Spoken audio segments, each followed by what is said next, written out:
Hi guys, welcome back to my YouTube channel. Joey here again, and today we're going to be doing a tutorial. I'm going to be showing you guys how I put on my synthetic units, what I do to the lace. I've gotten a couple of people asking me about how I do it and stuff, so this is going to be a video just for that. So I'm using my Solana wig from Sensational, and this wig was sent to me by Hair So Fly, so make sure that you do check them out. I will be putting the link below where you guys can get this unit. I also did already a review on this unit, so I'll also put the link for the review. The only thing is this review is in the burgundy color. But first I'm just going to start with my powder, and I'm just going to put it on the lace. This is a 13x6 lace, by the way. So you want to get a unit, if you're a beginner, you want to get a unit that's easy for you to wear and the hairline is already customized so you don't have to pluck. Then I'm going to get my Got to Be gel, because I'm not going to glue this down for for a week or something. I'm just wearing this wig for a day, and I'm just going to put it along my hairline, and I'm going to blow dry it so that it's nice and dry and sticky. So I'm going to go ahead and put my wig on, as you can see, and I like to move the lace down a little bit past the wig cap, because I don't want that wig cap sitting on my hairline. So as you can see, I'm just adjusting it so that that wig cap isn't completely really showing. I want the hairline to show, so therefore you want the hairline of the wig to be sitting on your forehead, like actually on your skin, so that it looks a little bit more natural. I would definitely suggest getting a nude wig cap. I didn't have time to get one, but definitely get a nude wig cap because it would look a lot more natural. Then I'm just going to go ahead and put a little bit more Got to Be along the hairline so it can stick a little bit more, and I'm going to go ahead and blow dry that again.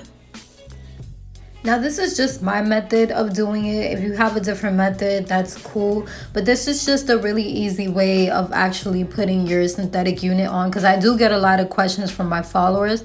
So then I'm going to go ahead and cut the lace, and I would definitely suggest for you to cut the lace in 3 sections so that it's easier for you to cut the lace, because if you do it after you glue it and you cut it all along just in one cut, you might mess up the lace, and that's definitely something that you don't want to do. So take it part by part and just cut it into 3 sections, and you'll see that you'll evenly cut the lace a lot easier.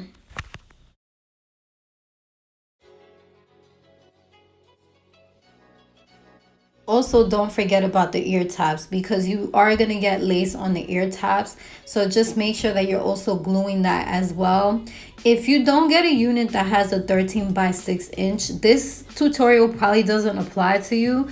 But if you get a unit that's like this one or with extra lace, this video is definitely going to be helpful for you. I would definitely suggest, if you're somebody new to the wig community, make sure that you do get yourself something that's more natural looking, like this unit, because you really don't have to do a lot, honestly. All you gotta do is just put the powder on the lace, and if you don't want to glue it on like I'm doing in this video, you can also go ahead and just put your combs on and you'll be fine. So I'm going to unclip my hair now, and I'm going to show you guys the parting spaces, and also show you as I'm brushing through the wig, you can see that the wig is nice and sturdy. It's not moving or anything, but I just wanted to show you how versatile this wig is, how beautiful it is. It is very versatile. Like I said, you can part it anywhere. She is big head and small head friendly, and you are getting combs inside, so if you don't want to glue it on, you don't have to. I normally do a middle part, but for this video I actually want to show you how to customize the hairline and make it look a lot more natural. So I'm just brushing through the curls because I want the curls to be a little bit more voluptuous. And what I'm going to do is I'm going to do a side swoop. I'm not going to evenly part my hair. I'm just going to do a little small part with a side swoop. This unit does have baby hairs as well, and as you can see right here, what I'm trying to do is just cut that extra lace that I had left. So just always make sure that you cut the extra lace, especially if you're tucking the hair behind your ear like I'm going to do in this video. If you're not, I would still suggest gluing it down and cutting it, because you might just move your hair and that lace might show, and that's the last thing you want to happen. So what I'm going to do is I'm going to go ahead and put my powder along the hairline. And by the way, the powder that I'm using is the Super Stay powder from Maybelline, and I use the color 355, I believe. Either 155 or 355. I don't remember the color, but that's the one that I'm using, which is my face powder. Then I'm going to grab my edge control, and I'm just going to lay down a little bit of baby hairs. I'm a little against baby hairs with this wig, but I thought the baby hairs would actually look nice with this one. So I'm just going to lay them down just a little bit. And you don't want to use too much, because you don't want to mess up the texture on the baby hairs. So guys, pretty much this is it. I'm just adding a little bit of the final touches on the hairline, but it is very simple. If you guys have any questions, please comment below. Another tip is please braid your hair underneath so that it looks a lot more flatter. So remember, use a nude cap and braid your hair underneath. I hope you guys enjoyed this video. I hope it was helpful. Make sure you do check out Hair So Fly. I would love to thank them for sending me this unit to showcase to you guys.